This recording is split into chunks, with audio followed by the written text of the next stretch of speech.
American Airlines has also canceled some Hong Kong flights this weekend over fears of the coronavirus. It's just one way that the illness is having an impact on the stock market.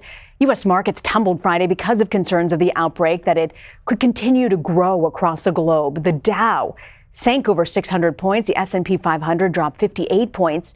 And the Nasdaq sank 148 points. It was the worst day for the Dow since August, following what had been a solid start for the year on Wall Street. For more, I want to bring in Akiko Fujita. She's a reporter for Yahoo Finance. So Akiko, explain to us exactly why the coronavirus is causing this big drop. Yeah, when you think several weeks ago when the first strains or first cases of coronavirus were reported, it was largely seen as an issue that was on mainland China. What we saw yesterday, as Rami pointed to, were airlines coming out and saying they will no longer be operating or at least temporarily suspending flights to mainland China. We, of course, got that designation from the World Health Organization calling this a global health emergency. And so what we're now realizing, at least investors, are that this is something that is no longer just contained to China. We now have 18 different countries reporting this. And when you look at the stock moves yesterday, we certainly saw the airlines being particularly hit, given that a lot of this travel to the world's second largest market has pretty much been halted. On Thursday, we saw Commerce Secretary Wilbur Ross, who spoke on Fox Business, say that he thinks the coronavirus could actually help bring jobs to the U.S. I want to play for you what he said. It does give businesses yet another thing to consider when they go through their review of their supply chain. And top of all the other things, because you had SARS, you have the African swine virus there, now you have this. It's another risk factor that people need to take into account. So I think it will help to accelerate the return of jobs to North America, some to U.S., probably some to Mexico as well. So Akiko, explain this one for us. How could the coronavirus really bring jobs to the U.S.?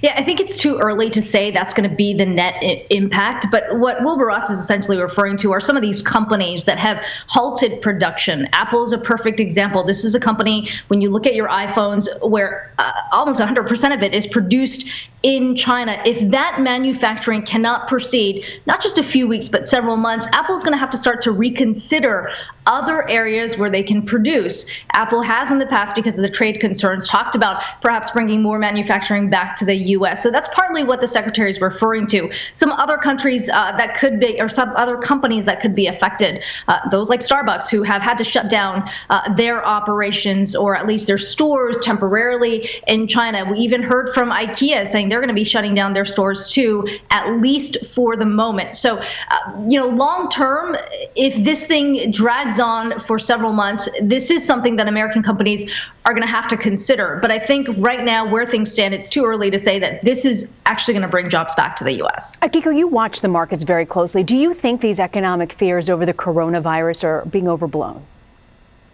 Well, you have to look at the broader picture in terms of where China contributes to the global economy.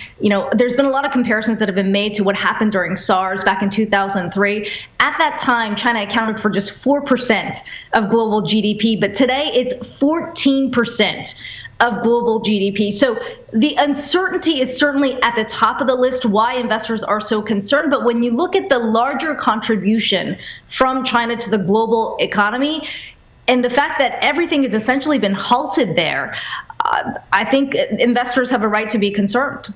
What do you think it's going to take to bring the markets to get them to turn around? Well, it's certainly going to have to show, at least as it relates to the coronavirus, that things are under control. Right now, every day we're getting this drip of news about another case, not just here in the U.S., but in other parts of Asia. We haven't gotten this signal from the Chinese yet that things are under control.